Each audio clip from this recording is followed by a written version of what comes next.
জাতির পিতা বঙ্গবন্ধু শেখ মুজিবুর রহমান সম্পর্কে যারা কটাক্ষ করে তারা দেশ ও বাঙালি জাতীয়তাবাদ বিরোধী এবং রাজাকার ও নব্য রাজাকার বলে মন্তব্য করেছেন তথ্যমন্ত্রী হাসানুল হক ইনু।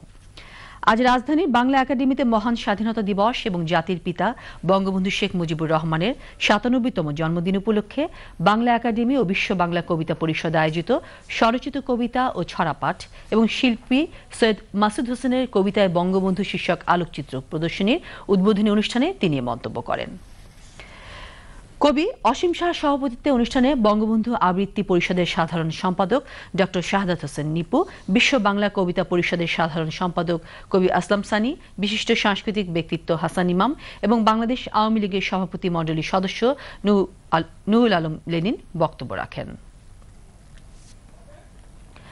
জাতির পিতা বঙ্গবন্ধু শেখ মুজিবুর রহমানকে আধুনিক বাঙালি জাতীয়তাবাদের জনক উল্লেখ করে তথ্যমন্ত্রী বলেন, বাঙালিকে সাম্প্রদায়িকতার কুয়াশা থেকে বের করে এনে বঙ্গবন্ধু বিশ্বের বুকে বাঙালির আত্মপরিচয় প্রতিষ্ঠা করেছেন।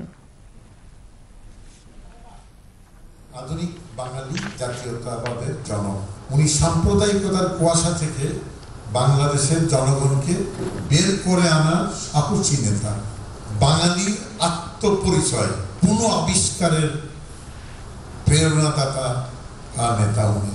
বঙ্গবন্ধু হচ্ছে স্বাধীন বাংলাদেশের জন্মদাতা, স্বাধীনতার পথ প্রদর্শক। সেই বঙ্গবন্ধুকে যারা খাটো করে, যারা কটাক্ষ করে, তারা আসলে বাংলাদেশকে মানেন না, তারা আসলে বাঙালি জাতীয়তাকে মানেন না। সুতরাং তারা বাংলাদেশ বিরোধী লোক, বাঙালি জাতিসত্তা বিরোধী লোক, মানবতা বিরোধী লোক। তারা আসলে রাজাকার, জঙ্গিবাদ এবং নব্য রাজাকার। এর আগে তথ্যমন্ত্রী কবিতায় বঙ্গবন্ধু শীর্ষক আলোকচিত্র প্রদর্শনী ঘুরে দেখেন।